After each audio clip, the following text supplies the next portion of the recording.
Hello class, my name is Samuel Ortiz and I will be discussing Chapter 10, which covers promoting factual mastery through mnemonic devices.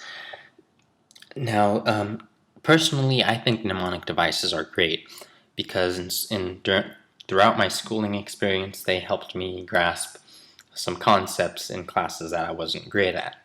So I hope I could convey some of their effectiveness to you today. So first, what is a mnemonic device? So a mnemonic is defined as a device such as a pattern of letters, ideas, or associations that assists in remembering something. So there's many different mnemonic devices out there, and I encourage you to look them up because they could all be used to help students learn in a classroom environment. But the two that the book covers are 1. Keyword mnemonics with narrative chains, and 2. Musical mnemonics. So why are mnemonic devices important? As teachers, we want our students to do two things. First, we want them to master the knowledge of our disciplines, obviously. But of course, mastery in itself isn't enough, and we want them to use this mastery to use higher order thinking to engage with our disciplines. There's a relationship between these steps. In order for students to use higher order thinking, they must first have knowledge. Without the knowledge, there's no higher order thinking. So mnemonic devices make it easier for students to complete the critical first step of mastering the knowledge of a discipline. Because this first step is so crucially important, I think it's important that we keep mnemonic devices in our toolbox, if you will. So first, keyword mnemonics and narrative chains. So keyword mnemonics are memory strategies that link an important term and a similar sounding word to an image that ties them both together. For example, the scientific term for frogs is ranidae. This sort of sounds like rainy day. The term ranidae can thus be remembered easily by picturing a frog outside on a rainy day. Now, I know what you're thinking. This sounds really cheesy and dumb and silly. But that's part of what makes it so effective. The cheesy, silly image that's created of a frog outside makes it stick in the brain easier. And the more out there and unique the mnemonic is, the better that the brain retains the knowledge. So narrative chains are basically a bunch of keyword mnemonics all together. Narrative chains are a series of keyword mnemonics linked together to form a story of some sort. So narrative chains help students remember multiple terms or concepts at once. So for example, in biology, there's the classification systems. From top to bottom, they are domain, kingdom, phylum, class, order, family, genus, and species. I remember being a student in 8th grade, in 10th grade actually, in 10th grade biology, trying to memorize these things, and it was such a pain because I would always get them mixed up. I'd say kingdom, class, phylum, and it'd be a headache. But we could remember them easily with a short story, a sentence. Don King plays chess on Friday, generally speaking. So Don corresponds to domain, king corresponds to kingdom, plays to phylum, chess to class, etc., etc. So the sentence and the image that it evokes can help one memorize these biological classification systems. This is the same concept behind Please Excuse My Dear Aunt Sally, or My Very Eager Mother Just Sat Upon 9 Pins for the 9 planets. Or I guess 8 now, but so if you'll notice, all these examples are really out there. They're ridiculous. They're wacky. But again, that's what helps to keep the knowledge, the abstract concept, in the brain. I was reading about how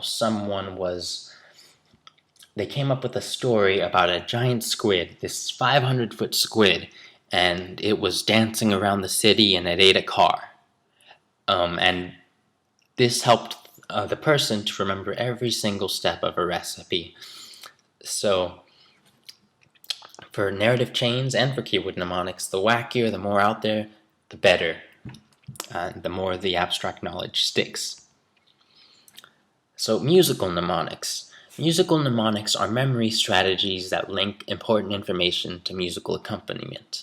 This makes the information easier to recall. Now here we have my favorite example, which is the preamble song by Schoolhouse Rock.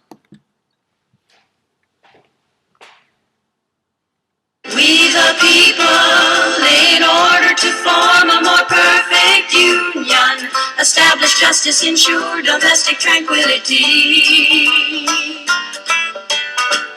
provide for the common defense, promote the general welfare, and secure the blessings of liberty. To ourselves and our posterity do ordain and establish this Constitution for the United States of America.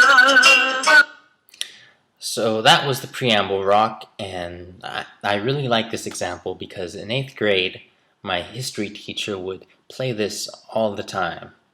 And even now, all these years later, I still have not forgotten a single word of the preamble. It's catchy, and it's a nice jingle, and that's what keeps it in the brain. Other examples of musical mnemonics are parody. You could take a song that everyone knows and put the terms that you're trying to teach or the concepts that you're trying to teach in the song. There was the example of I think it was a professor who put some key terms to the tune of "Mary Had a Little Lamb," and they also did this with I believe Jingle Bells. And or it could just be any song that's just made up. It doesn't have to be a parody. I remember in elementary school hearing the what was it called? It was the State Capitals rap. It was a rap about the state capitals, and I remembered them for the longest time. So the catchier the tune, the better. If the tune is something that the students have heard before, that makes it even more effective. But a completely new tune, that works too. So mnemonic devices, they are helpful. It's not just what the book calls teacher folklore. The research actually supports them. So in 2004, Terrell, Scruggs, and Mastro Pieri reported that students who were assessed on SAT words that they learned mnemonically had a mean score of 92%. Assessments on SAT words that weren't learned mnemonically had a mean score of 49%. So in this case, the use of mnemonic devices was literally the difference between passing and failing. Not only that, the difference between between failing and getting an A. So in 1990, Chazin and Neuschatz found that groups of students listening to a mnemonic song were able to recall more information than another group that had heard the same information in lecture format. And in 2002, Van Voorhees noted that undergraduate students who learned certain concepts and jingles not only outperformed their colleagues on an exam about the subject matter, but they were more confident about their knowledge as well. It's important to note that the research on mnemonic devices, it covers all ranges of schooling. So some of the studies have found that they are effective in students with learning disabilities, and others have found that they're effective in college environment.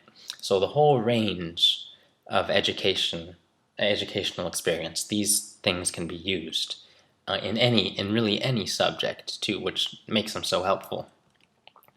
So basically, mnemonics are invaluable. They support and enhance the memory, and they increase motivation due to their fun and lighthearted nature. And as a result of motivation being increased, attention becomes increased as well, which as teachers we know is really important and really helpful. So that was my presentation. So thank you for watching, and I hope you learned a little something about mnemonics.